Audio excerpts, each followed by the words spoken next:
Tonight, breaking news as we come on the air. The two major storms moving in just as millions now begin their holiday travel. Also tonight, the plane crash, the pilot saying we are out of control here. And the major news tonight at this hour involving suspect Luigi Mangione. What could now happen in just hours? First tonight, we're tracking heavy snow, rain, ice, and wind in the Midwest moving into the Northeast. It could create real travel headaches from Washington, D.C. to Philadelphia, New York up to New England. And yet another storm right behind it. Ginger Z has the forecast. The harrowing images tonight of a deadly small plane crash, video showing the plane's final moments, just seconds before it slammed into a building right near the airport, bursting into flames. You'll hear the haunting words, what the pilot told the control tower just before the crash. The CEO murder case tonight, ABC News learning the suspect, Luigi Mangione, could waive extradition tomorrow and be brought back to New York City within hours. What we're learning tonight.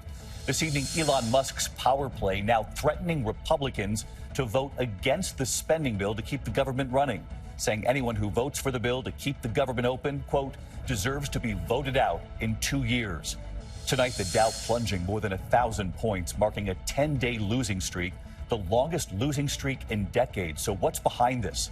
Tonight, California now declaring a bird flu state of emergency, dozens of cases there. As tonight, the CDC now confirms the first severe human case of bird flu here in the U.S. We'll tell you where and what we know so far. The video tonight, authorities investigating the death of an unruly passenger on board a Royal Caribbean cruise ship. What played out on board? The urgent warning from the FDA about a popular drug given to dogs, what they want you to know. And our Made in America Christmas is back tonight, from American-made skillets to gifts for the family dog. And tonight, the movie It's a Wonderful Life, and one thing in that movie still being made in America. Can you guess? Made in America!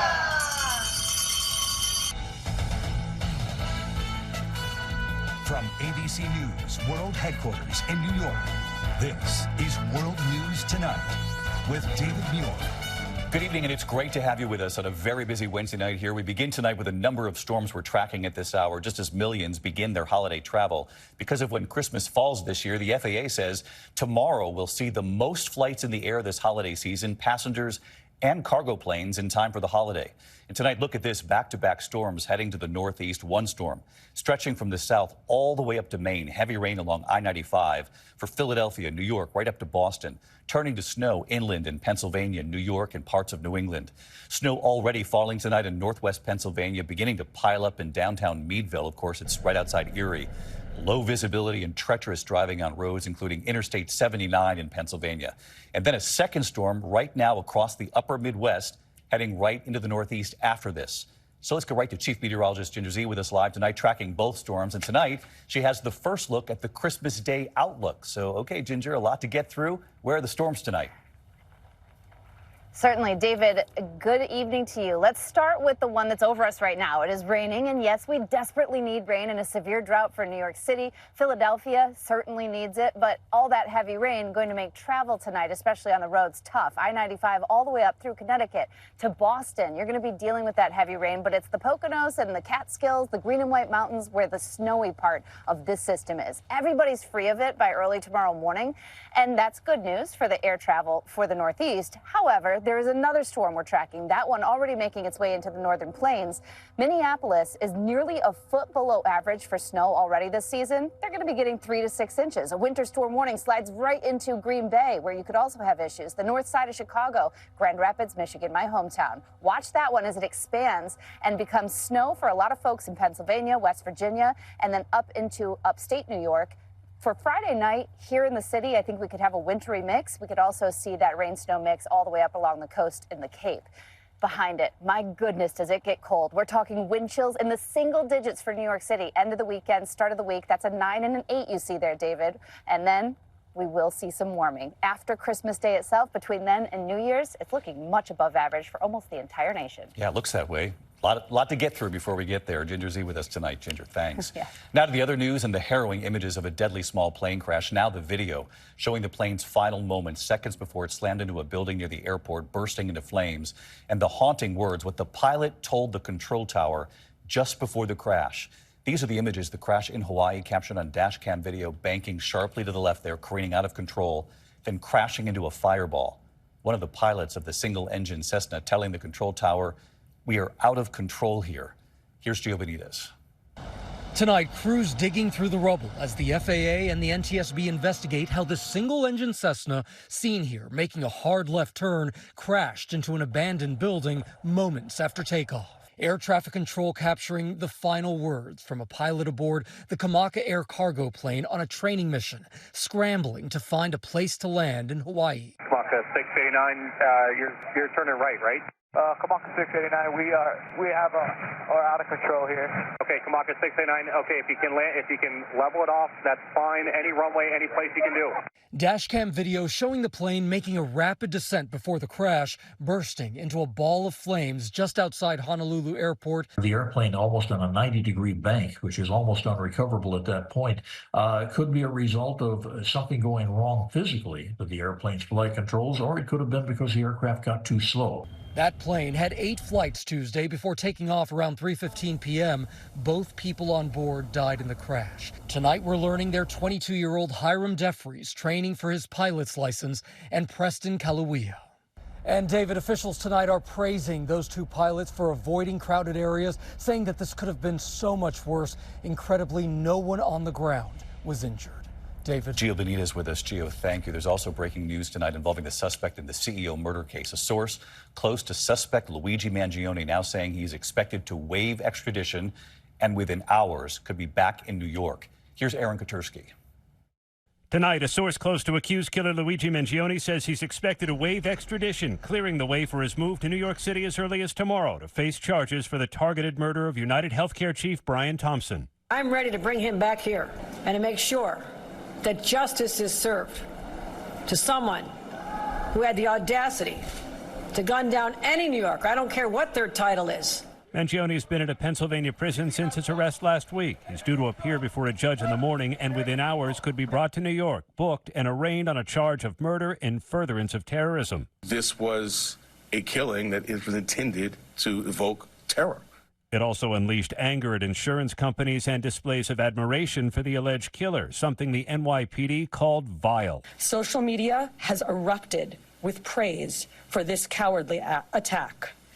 People ghoulishly plastered posters threatening the other CEOs, with an X over Mr. Thompson's picture.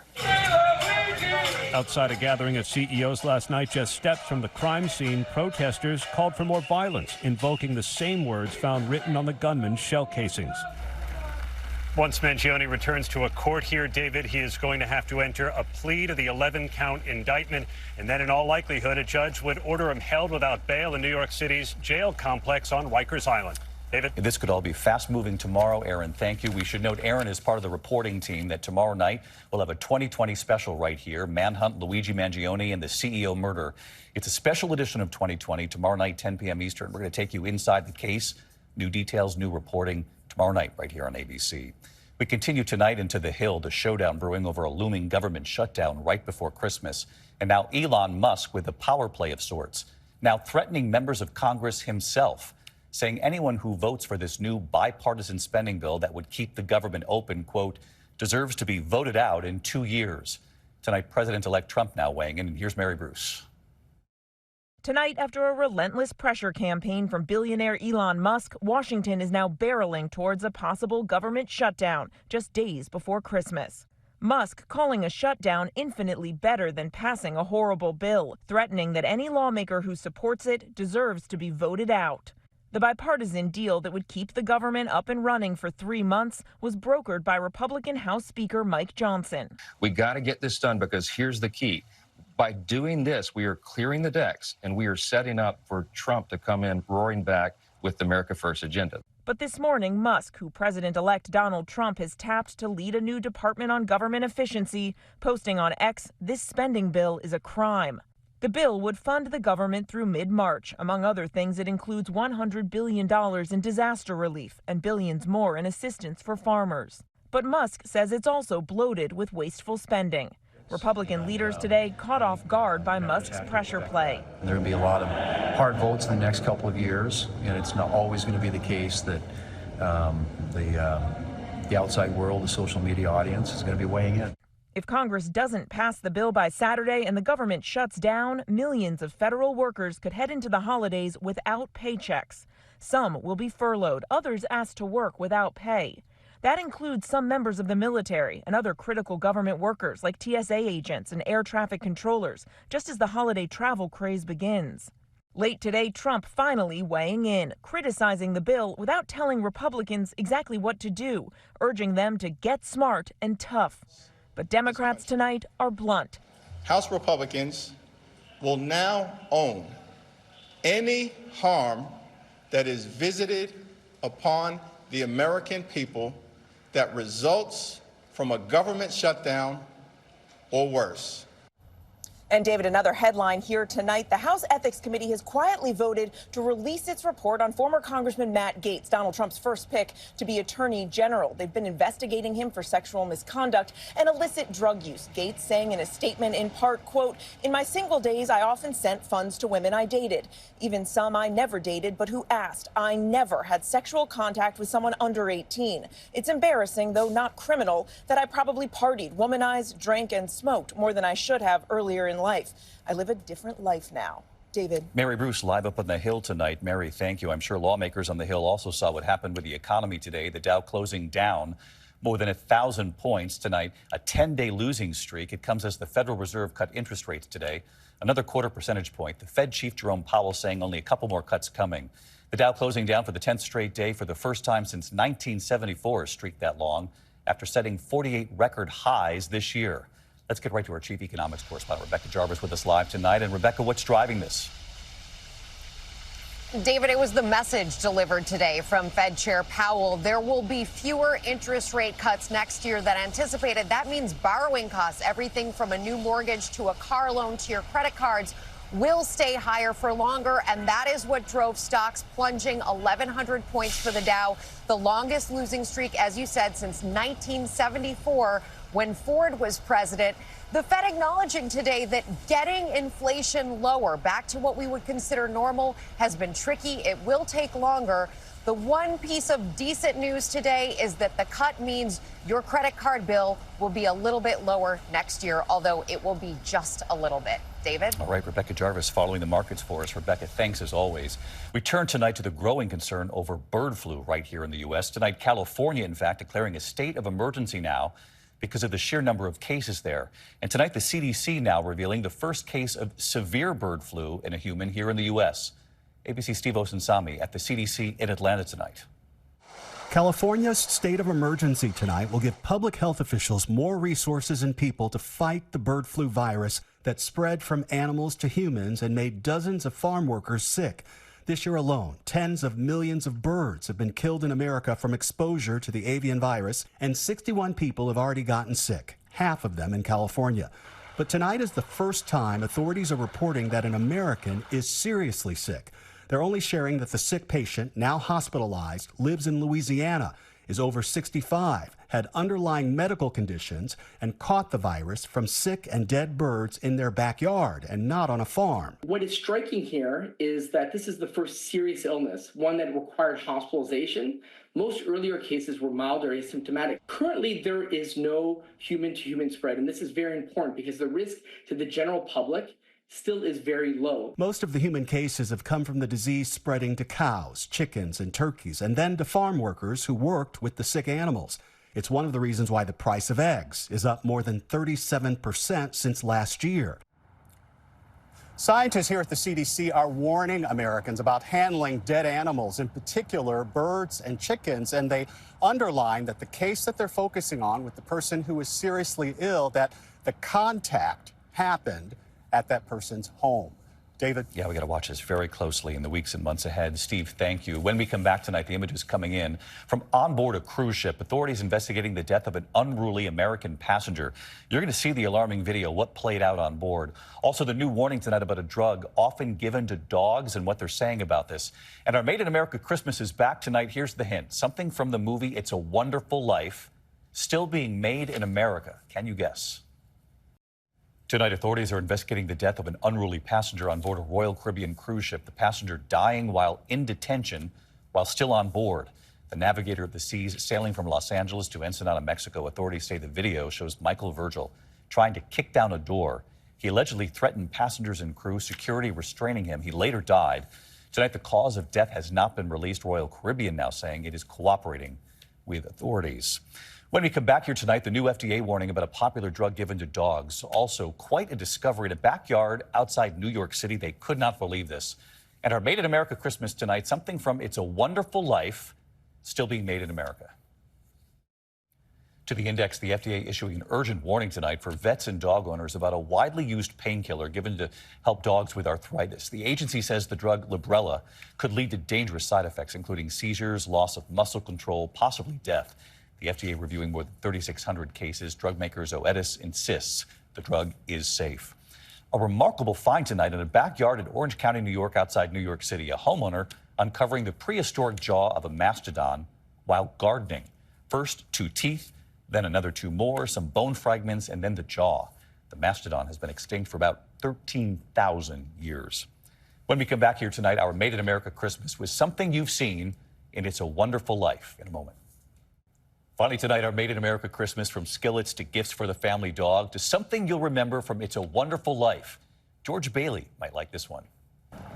Tonight, hard to believe Christmas just 1 week away. This is a Fraser fur? Yeah, it's the Fraser. Look at this beauty.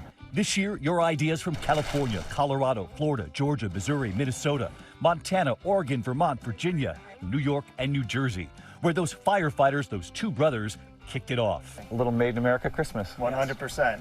Tonight, South Pittsburgh, Tennessee, the foothills of the Appalachian Mountains. In 1896, Joseph Lodge started Lodge Cast Iron Skillets, the oldest manufacturer of cast iron cookware in America. Hi, David. I'm Mike Otterman, CEO of Lodge Cast Iron. A 5th-generation owned company. We employ 563 people, and every year we make 10 million pieces of cast iron cookware. 20 new hires this year, still hiring tonight. The iron and the recycled steel, the furnace heated to 2,800 degrees. The molten iron poured into molds. Adding to their list, their new Made in America cornbread set, complete with their Lodge cornbread mixes. Their flavors, sweet as honey, hot shot jalapeno, true southern, and their skillet with the American flag and Made in America. So many fans online. Let me introduce you to your new favorite holiday cookie, the cornbread cookie. Posting their recipes. Open up your Lodge cornbread mix and add some cinnamon. Cornbread cookies for Santa. Look how pretty those are. The workers making those cast iron skillets with a holiday wave from their families. Hi. Little Rudy, too. Those families proud of those 3 words. And tonight here, don't forget the family dog. In Novato, California, outside San Francisco, Wagster Dog Treats. And some of their biggest fans, Murphy, Bella, Bocce, Cricket, Ginger, Rosie, with their banana and toasted coconut treats. Enzo in front of the Christmas tree with their apple and toasted almond treats. Hi, David. Sally Miller and her mission. Wagster Treats, our line of dog treats, all made by our graduates who have faced homelessness and are rewriting their futures for themselves, their families, and their community. Proceeds support nonprofit job training, sending workers to the Fresh Starts Culinary Academy. Hi, David. Lily and Austin, both bakers. We're so happy to have learned a life skill that we can pass on to others. We just want to say thank you for your support and wish you Happy holidays. 26 workers in all, more than 26,000 bags of treats this year. And we all know the movie It's a Wonderful Life. Look, Daddy, teacher says every time a bell rings, an angel gets his wings. That's right. That's right. That bell was made in America. Bevan Bell since 1832 from East Hampton, Connecticut, south of Hartford. Hi, David. Cece Bevan, president and 6th-generation owner. Cowbells to ornament bells and sleigh bells. Why don't you come inside and we'll show you how we make bells here. 25 workers making more than 500,000 bells a year. Hi, David. Abdurrahim Hussein on the job 18 years. Hi, David. Shannon Tusher on assembly. I am assembling our famous It's a Wonderful Life bell, made here in America. Tonight, one more wonderful idea from It's a Wonderful Life. With those 3 words, we gather George Bailey would have liked too. Made in America! We love Made in America. We love It's a Wonderful Life, too. And I'll see you right back here tomorrow night. Good night. Thank you for making World News Tonight with David Muir, America's most watched newscast.